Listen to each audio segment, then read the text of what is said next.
Mind over matter is magic. I do magic. Mind over matter is magic. I do magic. What you think of that? Mind over matter is magic. I do magic.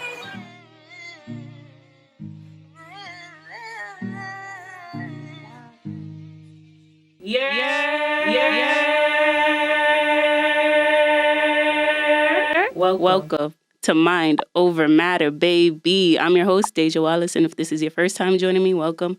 If this is not your first time joining me, welcome back. Welcome to another episode 54 of Mind Over Matter, baby. I appreciate you.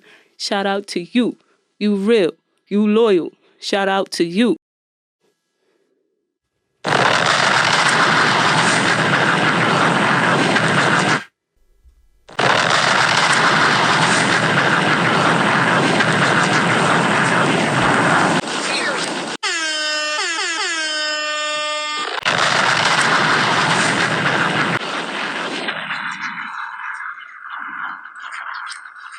As you can see, I'm in my new, what you call it, like my new habitat. I have the scenery looks a little different from Mind Over Matter, but it's still the same podcast. Come over for the audio listeners. Come over, see the visuals, get a little visual of what's going on, a good picture of what's going on here. But on today's episode, I will be talking about.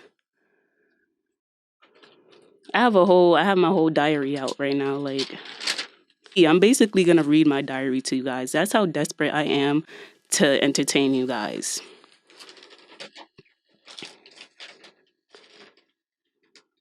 Oh, this is a good page. I remember this was like 3 days ago.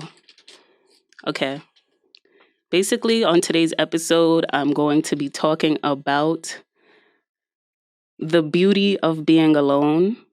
People could be draining as fuck. Like, people could really like drain you and you wouldn't even know because they're always there as soon as you open your eyes, somebody in your face talking to you. Like, I hate waking up and then somebody just talking to me like, damn, like, go brush your teeth. Like, I need some time to myself to recuperate and think. Like, for real. Some people really just wake up and they're on go. Like, the first like 2 hours of the day, don't say nothing to me, please. Isn't that nothing disrespectful?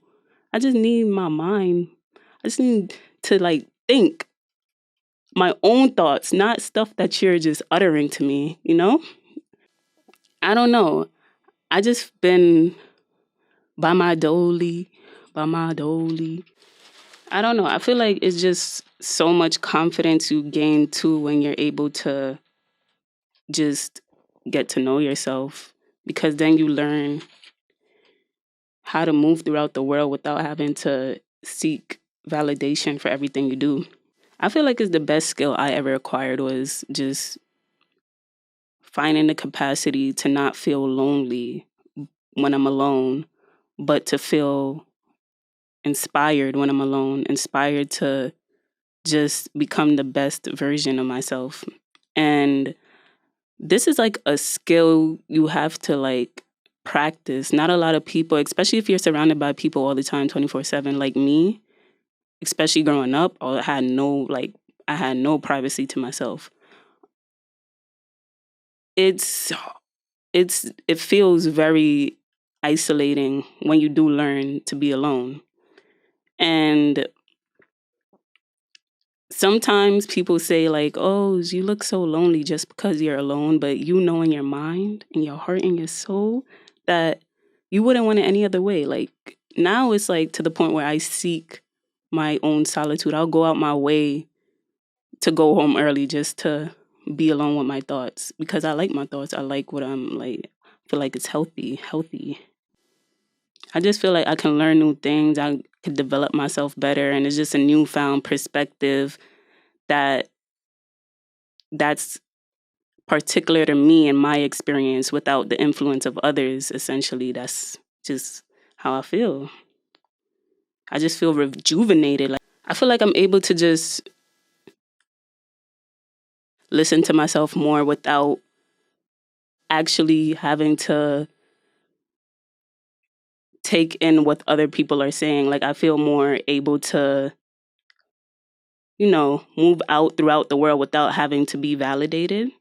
And I feel like that's just a power in itself. If you have the capacity to be alone, I learned that you have the capacity to fully love yourself unconditionally without other people putting that battery in your back to be like, oh, yeah, the podcast is good. Like, I don't want to feel like I have to reach out and ask people if something's good. I want to know in my soul that it's good. And I heard something on the internet the other day. It was some Rasta man. He was talking on TikTok. He was like, oh, he was asking some tourists. He was like, oh, how do you feel? He was like, do you believe in yourself? And then the guy was like, yes. And then I was like, okay, like this is like a regular video. But deeper in the video, he was basically saying like, it was like a whole paradox he got into where it was like, you shouldn't believe in yourself because believing in yourself means that you don't know. It's like saying you don't know or you only believe in things you can't see. For example, a lot of people believe in God because they can't see God. But I feel like I want to change that rhetoric and be like, I don't believe in myself. I know myself. Because when you have a knowing, it's more stronger than belief because you can see what's coming your way into fruition. I just dropped my pen. Hold on. Okay. Yeah. But I don't know. It was a very deep like paradox that I got into when he said that. I was like, damn. I kind of want to believe. Of course, I believe in myself, but like I feel like it's more powerful to just know yourself than to believe in yourself because belief is something you can't see. It's unattainable. But when you know yourself, it's more faith. It's stronger when you know yourself. That's why I'm like, it's important to have periods of solitude because that's where you get to know yourself the best without having to take on other people's opinions and perceptions of you. And yeah, I get into this in a previous episode. I think it was episode 42. No, what episode was it? I forgot. But I kind of basically am going to reiterate what I was saying. I'm a strong advocate for meditation. Just take a deep breath. Like, a lot of people find it hard to meditate because they find it hard to be alone with their thoughts. And what I found through meditation is that now I'm able to ease my mind and invite my thoughts without feeling like I have to let it consume me. I'm more aware of it. I'm more able to pick and choose what I throw away and what I keep, And I realize that I'm not my thoughts. Like, that's a powerful realization when you're able to control your mind. It's mind over matter, baby. Like, really, for real, it's mind over matter. It's really mind over matter. Another thing I want to get into is like the way I took up meditation was because I was having a lot of anxiety attacks. Like in the year before the pandemic, I was having a lot of anxious like thoughts, anxiety, and I heard of meditation, but like I never really understood what it was. I always thought it was like, crisscross applesauce. You gotta put a whole robe on. You gotta shave your head or get a bald cap, and you gotta really be there and be like But what I realized is that you can meditate through like physically moving your body. You don't have to close your eyes and be in a meditative stance or pose to meditate. You can meditate through doing something you love. That's a form of meditation. And the benefits of just like taking the time out to be in the moment and focus exactly on what you're doing can really create this sense of just bliss. And it shows you the power of right now. Like right now is all you have, and is so much possibilities and spontaneity in your present moment that I realized I tapped into when I started meditating. And it really changed my life because I was diagnosed with general anxiety, whatever that means. And not to knock the medical field, but a lot of the times I feel like diagnosing people with these type of disorders, instead of giving them holistic options, a lot of the time they try to push medication on you. And when I did go to the therapist, they try to, or the psychologist, I don't really know the difference in psychiatrist, therapist yet. Whoever prescribes the medication, they try to give me medication for it. And I'm just like, nah, I need something more like, I look at the longevity and things in long term. Like I look at how things are going to play out in the long term. And I know that medication is very temporary. And I was reading a book called Unhinged, and it was like, the biggest problem in the medical field is that a lot of the medications they prescribe is basically a general synopsis of what they think somebody with anxiety faces. And every person's brain is wired differently. So to generally just give everybody the same standard drug can be detrimental because they can have different side effects. You ever hear the side effects in the commercials? Like, oh, if you take this drug, you might die, you might throw up, you might go crazy, you might kill your mom, and it just keeps going. And it's like, wait, what's a better alternative for this? And I found that a lot of holistic approaches are always going to be better for the longevity of things. And I feel like by just throwing prescriptions on people, it kind of just eliminate your will to that humanness in you to like overcome adversity. If you get me, you get me. But yeah, I was reading that book and I was just like, wow, they spitting facts. It's called Unhinged. I still got to return it back to the library. Like they keep hitting me up and calling my phone and sending me mails talking about I need to send back the book. But it's a good book.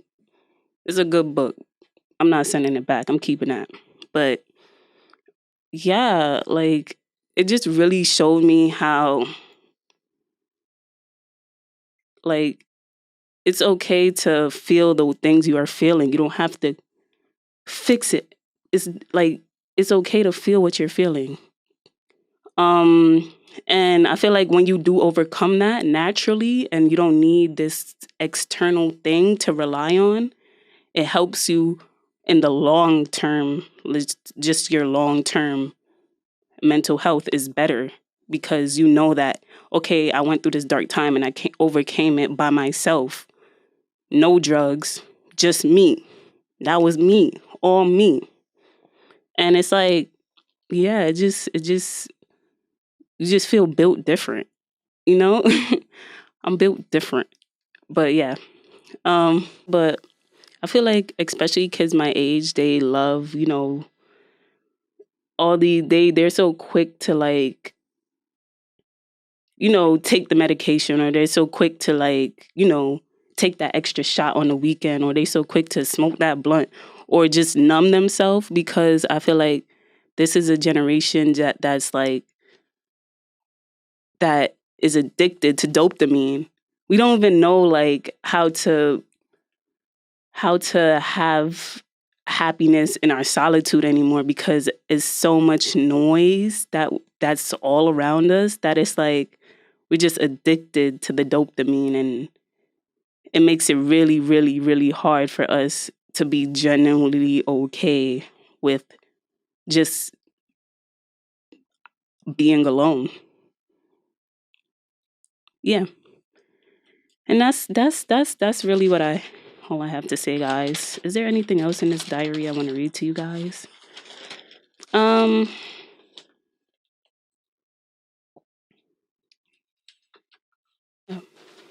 But hope you guys like the new setting, the new visuals for all my audio listeners. Remember, come over to the YouTube, see what's going on, get a little good picture of what Mind Over Matter is really, really giving, because it's giving right now. It's giving, I swear it's giving. Just pull up and go to the YouTube channel.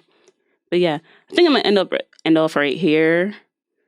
It's not much more I can say. Like, my guest kind of flopped on me, but I'm not gonna use that as an excuse, But it's a lot more content to come.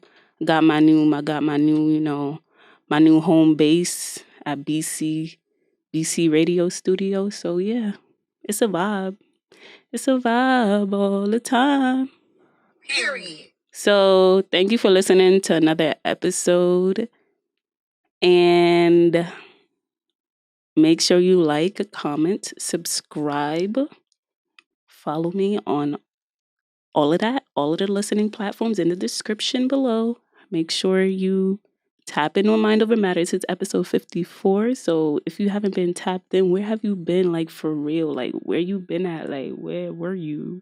Hope you took something away from this episode, and make sure you tell a friend to tell a friend to tell a friend, moms. That is Mind Over Matter, baby.